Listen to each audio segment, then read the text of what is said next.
ధర్మపీఠానికి స్వాగతం. ఈరోజు వార్తల్లోని అంశం సనాతన ధర్మం.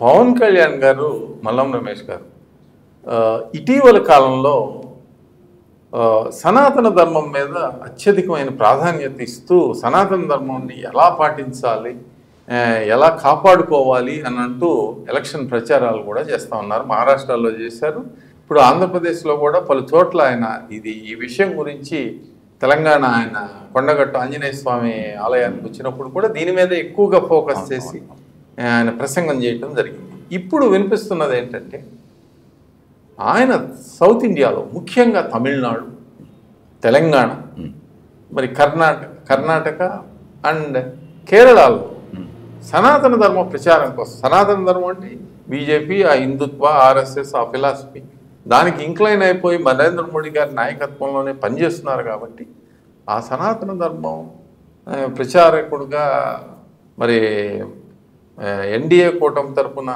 ఎదిగే అవకాశం ఉందా? అసలు ఏంటి, what is the game plan behind Pawan Kalyan's move? దక్షిణ భారతదేశంలో బీజేపీ బలహీనంగా ఉందండి. బలహీనంగా ఉన్న క్రమంలో ఒక బలమైన నాయకుడు వాళ్ళకి కావాలంటే తెలంగాణలో బండి సంజయ్ లాంటి వాళ్ళు ఉన్నారు, మిగతా వాళ్ళు కూడా ఉన్నారు. కొంతవరకు పర్వాలేదు, స్థానికంగా ఉన్నారు. కానీ అన్ని రాష్ట్రాలకి వెంకయ్యనాయుడు లాంటి సరిపోరు. వెంకయ్యనాయుడు గారు అంటే జాతీయ నాయకుడు కావడంతో పాటు బీజేపీని కాపాడాడు. అంతకుముందు ఆలయ నరేంద్ర అప్పుడు వేరుండేది. ఇప్పుడు రెండు రాష్ట్రాలు విడిపోయిన తర్వాత తెలంగాణ వరకు బండి సంజయ్ గారు కొందరు ఉన్నారు, కిషన్ రెడ్డి గారు ఉన్నా కూడా ఆయన దురుసుగా పోడు కాబట్టి అది వేరే విషయం అనుకోండి. కానీ ఆంధ్రప్రదేశ్లో చాలా వీక్గా ఉంది. బికాజ్ సనాతన ధర్మం అనేది మనం ఇప్పుడు పైకి పవన్ కళ్యాణ్ చెప్తున్నా కూడా ప్రతి ఓటరుకు 60%, 70% ఓటర్లకు కానీ, ఓటర్ అంటే జనం అంటే హిందూ జన అనే అర్థం. వాళ్ళకి మనసులో సనాతన ధర్మ భావాలు ఉంటాయండి. ఇలా తిరుపతి పోయేవాళ్ళు అందరూ అది భావాలు ఉంటాయి. కానీ రాజకీయంకి వచ్చరికి ఒక్కొక్క పార్టీకి ఒక్కొక్కరు చీలిపోతారు. కానీ నినాదం గట్టిగా ఉంటే, నాయకుడు గట్టిగా ఉంటే ఆ చీలిపోకుండా వాళ్ళందరూ ఇటువైపు మళ్ళీ అవకాశం ఉంది. ఇతని వ్యూహం ఏంటంటే తను కొంత ఇండైరెక్ట్ సందేహం ఇస్తున్నాడు. ఏంటంటే నేను బీజేపీకి అనుకూలము, తర్వాత హిందూ మతానికి సంబంధించి ఎక్కువగా విమర్శలు, వ్యాఖ్యలు, లౌకికవాదం పేరుతో దాడులు వగైరా, గుళ్ళ మీద రాలేసులు లేకపోతే గతంలో జరిగాయి, కొన్ని జరుగుతున్నాయి. కాబట్టి వాటికి అండగా నిలబడితే హిందువుల్లో లేని మనసులో ఉన్నట్టు భావాలు పైకి వచ్చేసి ఇటు అట్రాక్ట్ అవుతారు. ప్లస్ నాకంటూ ఒక ఓటు బ్యాంక్ కావాలి కాబట్టి నేను ఈ లైన్ తీసుకుంటా. ఇదే క్రమంలో పక్క రాష్ట్రాలలో కూడా సినిమా ప్రభావాలు పవన్ కళ్యాణ్ ఎవరు తెలుసు కాబట్టి, సనాతన ధర్మానికి గట్టి నాయకులు కూడా అక్కడ లేరు కాబట్టి ఈ దక్షిణ భారతదేశంలో తను ఒక నాయకుడు అయితే ఆటోమేటిక్గా ఇండైరెక్ట్గా జాతీయ నాయకుడిగానే పరిగణిస్తారు. పక్క రాష్ట్రాలు 2 రాష్ట్రాలు ఉన్నాయి కాబట్టి ఈ 3-4 రాష్ట్రాలలో పవన్ కళ్యాణ్ ప్రాధాన్యత కొంత ఉంటుంది. ఎందుకు ఉంటుంది అంటే లోటు ఉందండి. ఇప్పుడు ప్రతిసారి అందరూ లౌకికవాదం ప్రతి ఒక్కళ్ళ తీసుకొని ప్రతి ఒక్కళ్ళ మైనార్టీని మభ్యపెట్టి ప్రతి ఒక్కళ్ళు వాళ్ళ కోసం ట్రై చేస్తే ఏదంటే వాళ్ళలో ఓటు చీలిపోయి వాళ్ళు వీక్ అయ్యే పరిస్థితి వచ్చింది. ఇప్పుడు ఈ యాంగిల్లో ఓటు బ్యాంకు కానీ ఏర్పడ్డట్టయితే ఈ లౌకికవాదానికి వ్యతిరేకం. లౌకికవాదం అంటే నిజమైన లౌకికవాదానికి వ్యతిరేకం కాదు.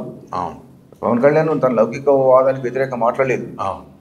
నేను సనాతన ధర్మం పాటిస్తా, అందరూ ముస్లిం క్రిస్టియన్స్ అందరూ కూడా నా అభిమానులు ఉన్నారు, వాళ్ళకి కూడా న్యాయం జరగాలి అన్నాడు.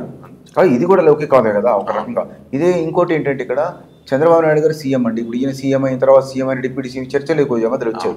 లేదు నేను జాతీయ స్థాయిలో కూడా నాకు ఒక ఆలోచన ఉంది.